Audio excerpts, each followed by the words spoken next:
Today we're going to be taking a look at the Peterson stop, turn, and tail lights for trailer configurations. For the left side, we're going to be using a 7-way, which will include the license plate light. That part number is 432400. For the right side, we'll be using a 6-way light, one that doesn't have that. This is part number 432200. All right, here you can see our light. Good, clean, sturdy looking light. That large ring that helps to get that light out. And then again, that reflective area around the outside there, and also here on the side. They don't take up a lot of space. Looks like it's going to be just at 3 inches or just under from the face of our mounting position there to the very back side of the light. So keep that in mind in case you need those measurements. Now our lights will have a lens that's about 4.5 inches tall by about 4.5 inches wide. The center section, the circular part, that's going to be a pass-through lens. And for when our trailer is just sitting there without light, we've got a reflective ring all the way around the outside, so we don't have any wasted space. We come here to the side, we're going to have the same situation on our lens here. It's going to be about 2 3/4 by about 2 inches.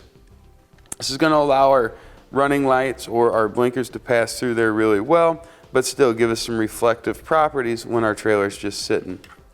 If we look here on the back side, we've got our studs. These are going to be pretty standard spacing. They're going to be 2 inches on center there. That's the way most trailers are going to be configured. It's going to tell us here our taillight wire. Just going to poke it in one of the 2 holes here, and then for stop and turn, we'll be using one of the 2 holes here.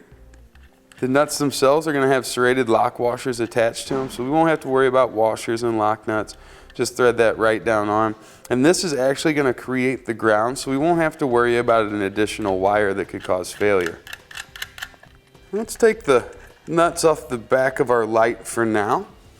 We need to get our wires. Now, our old light that we took off wasn't working. Actually, the colors on the wires were appropriate. Yellow for the left side of the trailer here and brown for our tail lights. We're going to strip these back, and we really want to twist those up as solid as we can get them.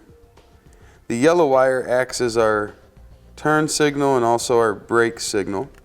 The brown wire acts as our tail light signal. Your wires might not correspond with that color, but they should have those signals.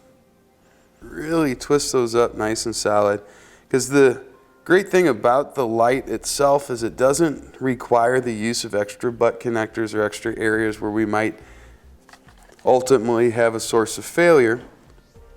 We've got the simple push-in connectors here on the back. So they've got a weather-resistant molded housing there. Just going to bundle our wires, slide them in. As you can see now, you can pull on them and they're not going to be coming out of there. Just like that. Really easy, simple connection to make. Doesn't require any tools. And then you'll see there's a little passway for those wires to tuck in. And right back into our original mounting location there. It's about as easy as it gets for installs. One socket or one little wrench and you'll have the job done. Just with the use of one socket or wrench and a pair of wire strippers, you'll be able to change out your lights and have a good functioning equipment so you don't have any troubles heading down the highway.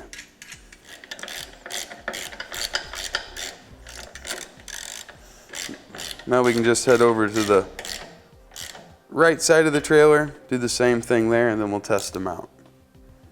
Now let's test it out, make sure everything's working. We'll start with our blinkers and brakes and our running lights.